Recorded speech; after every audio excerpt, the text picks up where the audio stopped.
Good afternoon and thanks for joining us. The Prince Albert Grand Council's Thanksgiving hamper pickup is proceeding as usual, even though a trailer fire destroyed 1,500 pre-packed hampers.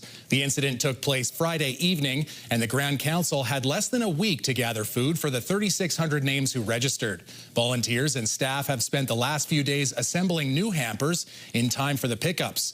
Organizer Betty Marlowe says businesses and individuals stepped up and donated to replace the lost hampers.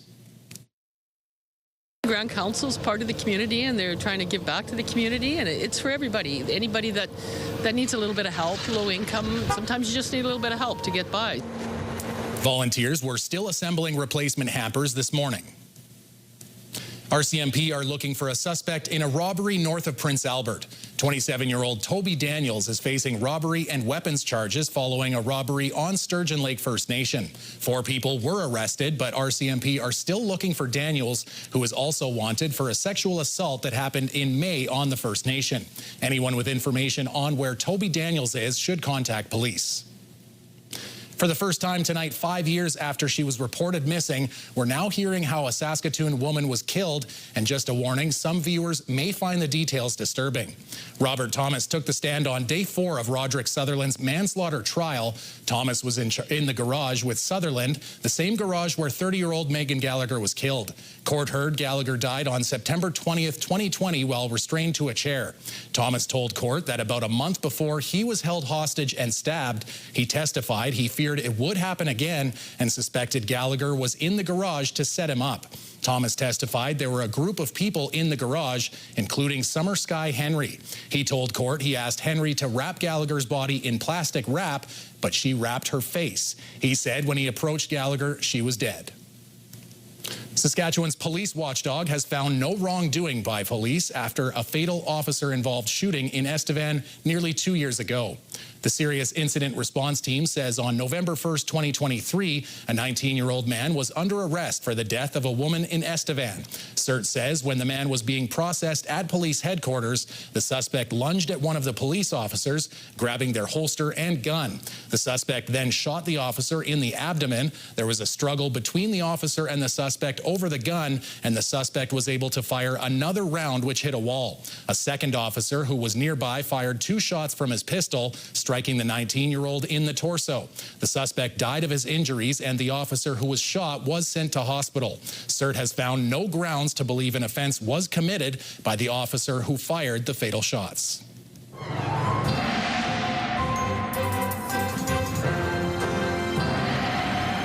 Okay, Jeff, we're not going to talk about that horrible-looking Sunday. Let's talk about what it looks like today, tomorrow. Well, today, pretty nice day, but even warmer tomorrow. And Saturday's looking quite promising as well. We know that Sunday, the temperatures are going to drop off a cliff, but ultimately, we are looking at some reasonably, not just mild temperatures, way above seasonal temperatures as we make our way into the first part of the Thanksgiving long weekend. Once again, a pretty quiet pattern across most of Western Canada, including Alberta, Saskatchewan, and Manitoba. BC, a little more, I'll say, unsettled, particularly in the Southland because of a big low off the California coast, or at least the Pacific Northwest. So we'll talk about all those details later on. The ongoing postal strike is hitting small businesses and nonprofits as they head into their busiest season. Monique Poisson-Fast runs a small business selling items like charms and stickers. They ship small products through Canada Post letter mail, but the strike is delaying deliveries, especially to rural areas. Nonprofits like the Saskatoon Community Foundation are also impacted, with about 10% of donations coming by mail, but it's adapted to the disruptions from last year's strike. Meanwhile, Poisson-Fast respects the postal workers' right to strike while also recognizing the impact on small business. We've gotten more sophisticated with what kind of donations we can take. As well, donors are becoming more comfortable making those online donations. I do hope that they can work things out with Canada Post, that everyone's needs can be met, including the needs of small businesses. Poisson-Fast hopes for a fair and a timely resolution. The Federation of Sovereign Indigenous Nations says it has received a list of items from its forensic audit.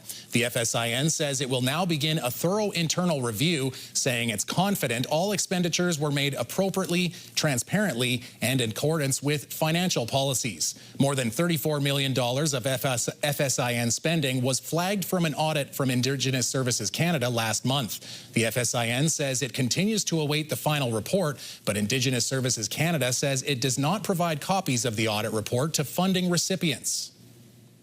One of the final crop reports of the season shows Saskatchewan's harvest is 93% complete.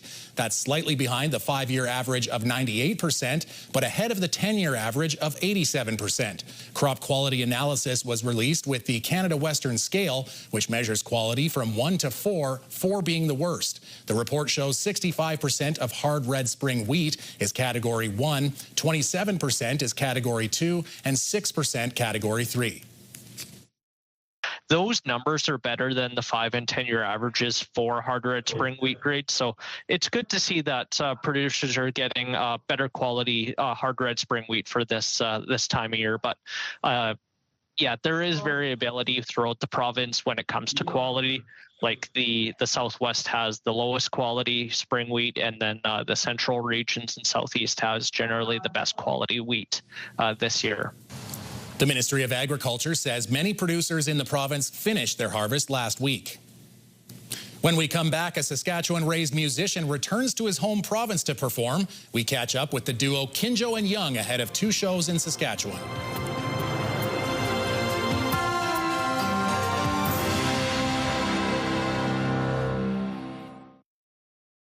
Thursday, October 16th, a pair of musicians will be playing the E.A. Rawlinson Theatre. The duo, Kinjo and Young, joined by Jory Kinjo and Aaron Young today in Zoom. And Aaron, this is kind of a bit of a homecoming for you because Prince Albert is a hometown. You're also a little bit tied to Saskatoon, but you did most of your growing up in Prince Albert, rather. So how does it feel to return to your hometown to play? Oh, it's always amazing. And, you know, there's so many great musicians there, too. And so it is definitely a homecoming. There's going to be a lot of familiar faces. And, yeah, we're really excited.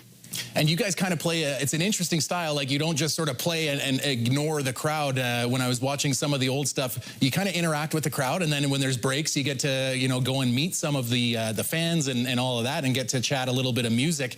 Jory, you and I go so far back. And in fact, the only musician I've ever seen perform live more than once. So how do you find a guy like Aaron? Because Aaron's got quite a resume. And of course, you've got quite a resume as well. You know what, John? We actually lived across the street from each other for many years, and we didn't even know. So that's actually how we met. I was on my way to a gig, and I needed to I needed a mic stand, and I remember that there's a guy that lives across the street that's a musician. I thought I would go ask, and I knocked on his door, and lo and behold, it was Aaron, and that's how we met. And we didn't even know for many years, but here we are, a long time later, and playing together. And boy, you guys have a unique style and a lot of energy on the stage. I was watching a performance you did in Summerland, BC a couple of years ago, where you showcased a talent, and I had to write it down because I got it wrong, finger-style guitar. And so, Aaron, that's kind of your forte. So what is finger-style, and how do you learn that? Well, you know, I was really, really lucky to grow up in Prince Albert because there's some amazing musicians. Like, we're talking world-class musicians like Freddie Pelche and Big George Moody was in the province. Guys like that who are absolute heavyweight fingerstyle guitar players, and getting to study with people like that, I think without that, there's no way I would be able to. Fingerstyle guitar is where you play the bass on the guitar, you play the chords, and you play a melody all at the same time. So that's kind of what it is if somebody doesn't know. Boy, and that watching it and listening to it, you just kind of go, boy, I can't believe that's one hand getting all those notes out of all of those strings. And speaking of guitars and strings, Jory, you have this kind of a natural wood 5-string bass that I keep seeing in a bunch of those performances. So how much history is on that guitar? I got that bass in 2001, and it's been with me ever since, and it's seen thousands of shows, and yeah, it really looks, it's quite unique looking. I was actually doing a show this summer, and I was on a bill with Jewel, and her bass player asked me if that was real or fake, if it was aged to look like that or not. But I told them it was the real thing. So yeah, you'll have to come see it. It really is cool, and it does just set the tone for the style of music that you guys play and just sort of the easygoing and approachability, but then, boy, there's some energy there that goes along with it. Is this the only swing just out to Prince Albert? And then, of course, on the Saturday night, you'll be in Saskatoon. Are those the only dates on this tour?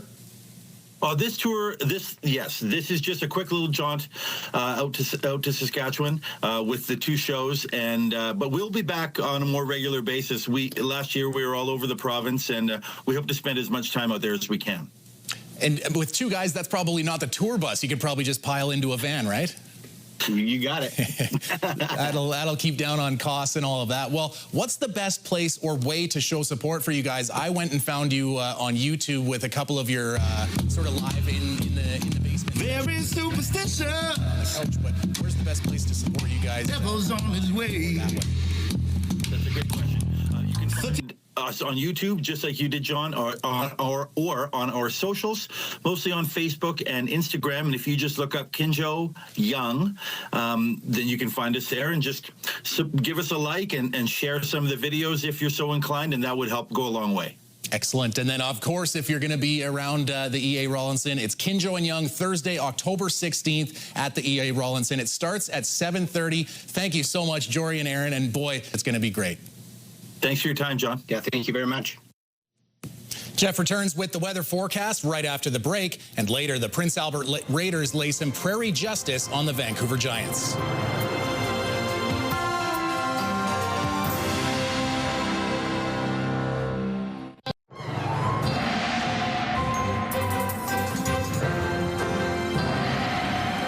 All right, Jeff, as we look around up in the sky, not a whole lot of clouds swirling around there today. No, not a lot in the way of clouds, and it's been a fairly pleasant day today, John. And as you make our way into tomorrow and Saturday, things are looking quite nice indeed. But, of course, a big change is coming on Sunday, not just for Prince Albert, but for a big chunk of Western Canada. In fact, it arrives earlier in Alberta than it does in Saskatchewan. But, yes, we're seeing a big change as some cold Arctic air makes its way down. And we have some moist air coming up from the US of A, and kaboom, yeah, you might get some snow depending where you are. So, and that includes parts of southwestern Saskatchewan, most likely in Alberta and parts of British Columbia. But Saskatchewan's not out of the woods when it comes to the potential for some flurries as we make our way into holiday Monday, maybe even a little earlier than that. So let's take a look at our computer modeling. And as you can see, the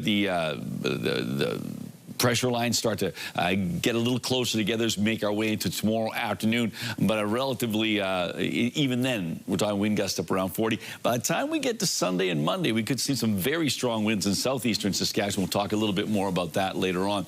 Let's take a look at our numbers here. So overnight tonight, we're dealing with clear skies, mainly clear skies, clear and cold. And look at these numbers. Look at that. 1 degree for Spirit Wood and the Battlefords, -3 in Candle Lake, clear and -1 in Birch Hills, Rostern -2, -1 in Nipawin, and dropping down to 0 in Melfort.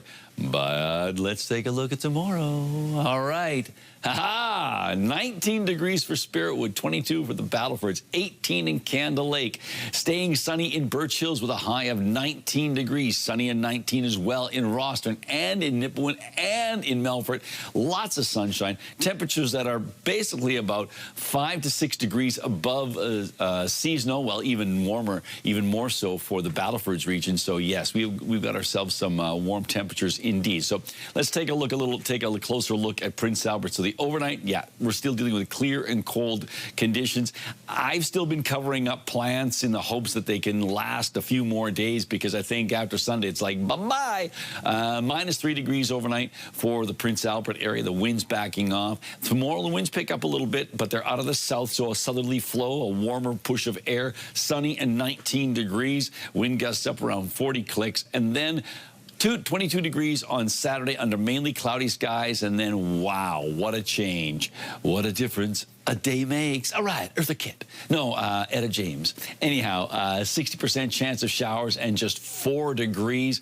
Holiday Monday, mainly cloudy skies and 3 degrees. Back to work Tuesday for most people, 7 degrees under sunny skies, 8 on Wednesday and Thursday. Even though it's into double digits 1 week from today, those temperatures are still below seasonal. So some cold conditions out there to be sure.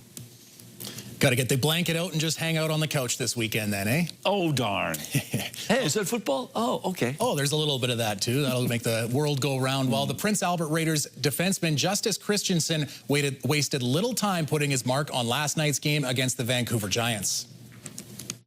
Rudolph, left side, juice bomb, scores! Justice Christensen, welcome back to PA!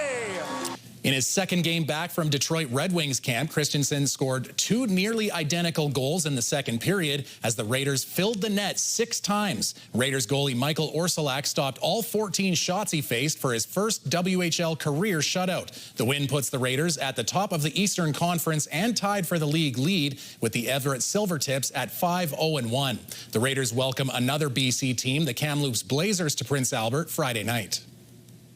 The Saskatoon Hilltops are back at SMF Field this weekend for their final regular season game of the year. Looking for a team that's going to play fast and physical and a little reckless. You know, we're just thinking too much. So ultimately, we got to coach a little bit harder. They got to play a little harder, a little better. And then if we do all that, then you know what? We'll be hitting our stride when the playoffs start to take place. The Hilltops host the Calgary Colts on Sunday afternoon. Saskatoon is second place with a 5-2 record, 1 game back of the Regina Thunder. The Hilltops have already guaranteed themselves a home playoff game this season, but they lost to Regina 2 weeks ago. Saskatoon could finish first in the standings with a win against Calgary and a Regina loss against Edmonton. The Saskatchewan Roughriders' defensive backfield is a game of musical chairs this week. The team's without Roland Milligan, last year's most outstanding defensive player. The injury, though, doesn't look like he'll be out long-term. He's been placed on the 1-game injured list. That means Sheldrick Redwine comes in, a University of Miami grad who spent the last 5 seasons on a handful of NFL rosters. Rowe is a hell of a player, as you've seen. You know, just the approach that he takes to the game. He's always the first person in film, you know, staying late, you know. So just having that and just be able to, you know, have to slide in and be able to, you know, not necessarily replace, but, you know, just make sure that there's no drop-off, you know, just show that I'm capable, I trust my skills. The rest of the defensive backfield will look the same as it did last week against Ottawa, with C.J. Rivas making his 2nd consecutive start at safety. Do you have a community event you would like to promote? Or maybe you'd like to draw attention to your organization. Let your local CTV station help you spread the word. Contact us at 306-922-6020 or email panews@ctv.ca. You can appear on CTV Prince Albert's News at 5 and get your message to our viewers.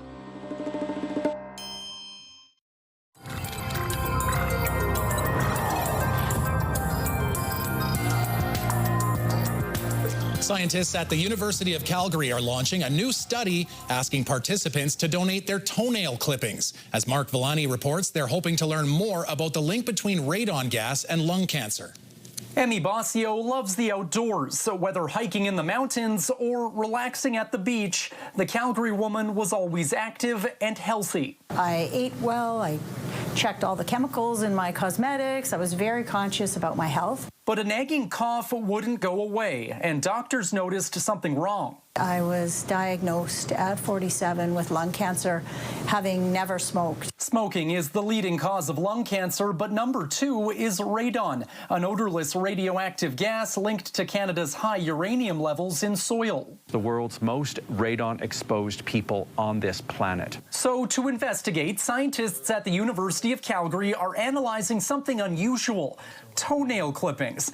They say when radon is inhaled, it precipitates into solid lead, and toenails are a main place to find it. Toenails are a very good long-term, what we call biological archive of long-term exposure. The samples are collected and melted down to measure tiny traces of lead-210, the radioactive byproduct left behind when radon decays in the body. And that's our clue. Researchers also tested radon levels in participants' homes and found that higher levels of radioactive lead in toenails matched homes with elevated radon readings. To use that information to say something about disease or exposure to toxic elements in the environment, that's where I think there's a lot of opportunity. 40 people have had their toenails analyzed so far, but new funding from the Canadian Cancer Society aims to expand the study to 10,000 participants nationwide, promising news for some lung cancer patients who say this could lead to earlier treatments and screening. So I think for lung cancer patients being diagnosed, there's hope.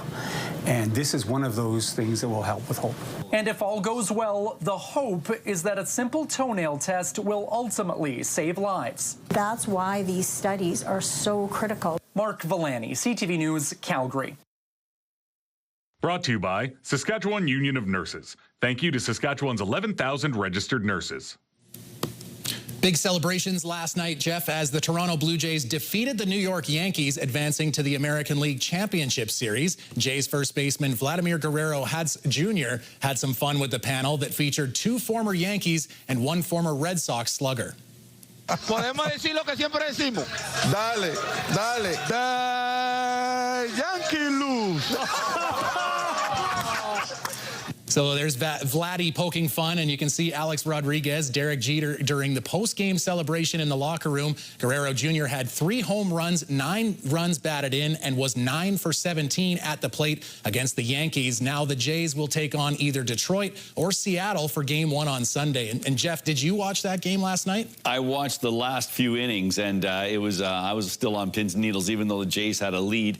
It was pretty exciting the way they wrapped it up, and this post-game celebration, it's like, okay, we've made it to the ACLS. Okay, guys, let's just hold on. Yeah, exactly. I always had a weird feeling about that one when they make it into the playoffs and there'd be that big celebration. Well, I wasn't able to watch the game. I'm superstitious when it comes to sports. Oh. And last time I watched the Game 3 there, I was watching as the 6-1 turned into a 7-6 and then got worse. So as a superstition, I will not watch the next series. But the whole series? The whole series. I want to win this one. Who would you rather face, Detroit or Seattle?